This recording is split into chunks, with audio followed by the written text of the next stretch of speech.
All right, guys. Trade review from today. Took a small loss today. Um, very disappointed. I think I had everything there that was needed for the trade. I did take the trade, and I just happened to get out very, very, very early.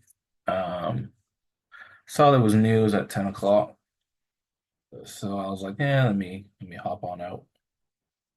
Um, but yeah, let me break it down, right? So kind of broke this down from the 4 hour. I was thinking, okay, actually, let me break it down from the daily. From the daily, I was like, okay, what are we looking at? Right? We clearly made the low of the potentially the low of the week on Tuesday. Slept through this liquidity. Thursday finished bullish. If anything, if we were wanting to go lower, we'd probably want to take this low and close below. And ultimately today again, we put in the low, which was higher than yesterday, Wednesday's low. So on the hour, what do I see? I see it Tuesday's low, Wednesday's low, Thursday's potential low. I also saw that this is what I would classify as our change in state of delivery. So we're bullish, right? From this point here, oh, whoops. OB. From this point here, we're bullish.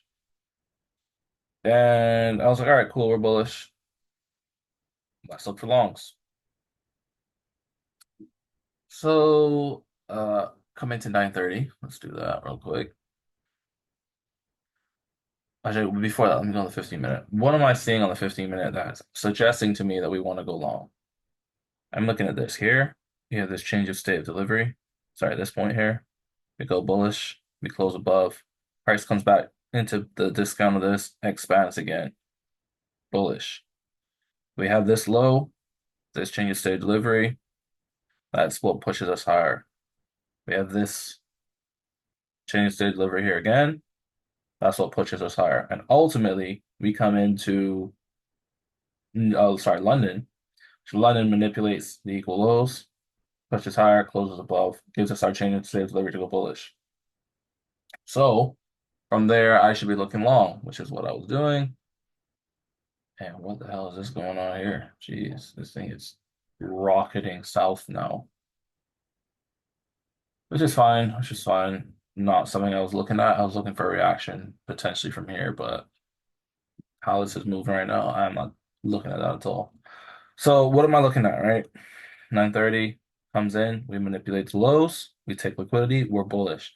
I'm looking at this, all right, cool, we're bullish for sure.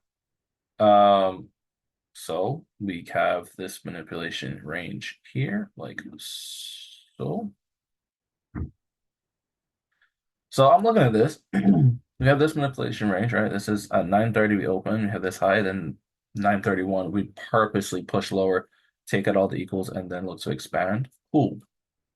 This time I'm patiently waiting for my time, which is 9:45. Don't trade before 9:45, which is here. Here. Boom. So I don't trade until we hit this line. At this line, I'm seeing a couple things. I'm seeing we have two FEGs, right? Obviously, we closed below the first one, so first line of defense is kind of failing. So I'm like, is this something that I really want to take? Then I see that we pop into the second FEG, which is the larger FEG. I'm like, all right, cool. From here, we're looking pretty good. We should be looking bullish from this point on. Um, and we come into it, next candle prints, we close above it. So to me, I'm kind of looking at this now as an order block, or I should say a propulsion block. So what happens? Price clearly comes in. I take my entry. You can see my entry right there. Not the best fill, so it was like this. Yeah, something like that. That's my fill.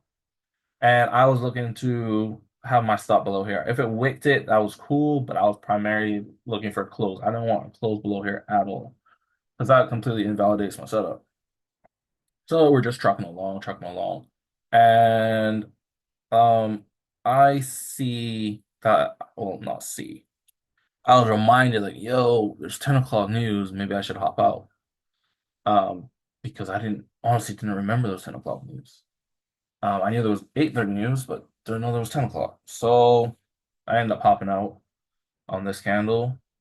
As y'all can see, 1 second. Ended up hopping out on this candle all the way at the bottom of the candle. And then you just see price explode on up. Everything about this trade is so interesting to me because it's a trade that's clearly a winner, without a doubt a winner. My analysis is 100% correct. The reason why I got in the trade was 100% correct. My protected low is 100% correct. Let's say we got wicked out or anything. So now it's a matter of thinking, why is it that this was something I got out of? Was it just because of news? Probably not. News, 10 o'clock news, yes, relevant, but not as relevant as 8:30 news. And those tend to be the continuations of what 8:30 does. So why is it that I was looking to get out?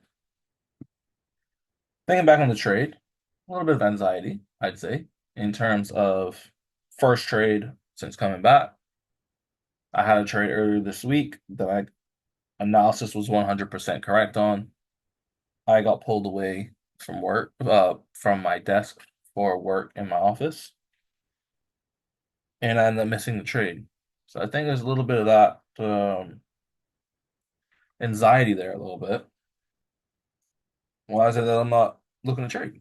Why am I getting out early, right? So I just trusting my analysis and let it do what it's got to do. So yeah, that's essentially what happened today. Oh, the target, right? I didn't talk about target. Target is overall highs from Wednesday size. If it is for bullish, we should be taking that regardless. So yeah, that's just the external high of Wednesday. Yeah, these size right here. That was my target. Um, and yeah, that's pretty much how I traded it, how I was looking to trade it. And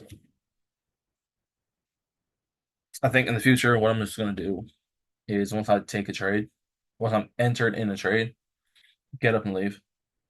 All right, don't look back at it for about 10, 15 minutes. Set an alert for where it is I want to be break even at. And then once that alert's hit, come back, go break even, walk away again. I think that's something that's going to be most beneficial to me for the future. But yeah, I had pretty much everything that I was looking for. I had my manipulation, waited till my 9:45, had some form of an entry model where we tapped into the FEG, we pushed above the candle that tapped into the FEG, we closed above entry. The ISP point should not be tapped back into. And if it is tapped back into, okay, fine, but we don't want a close below that at all. So yeah, um, I'd say that's two winners this week that turn into a no trade and a small loss. But yeah, on to the next one.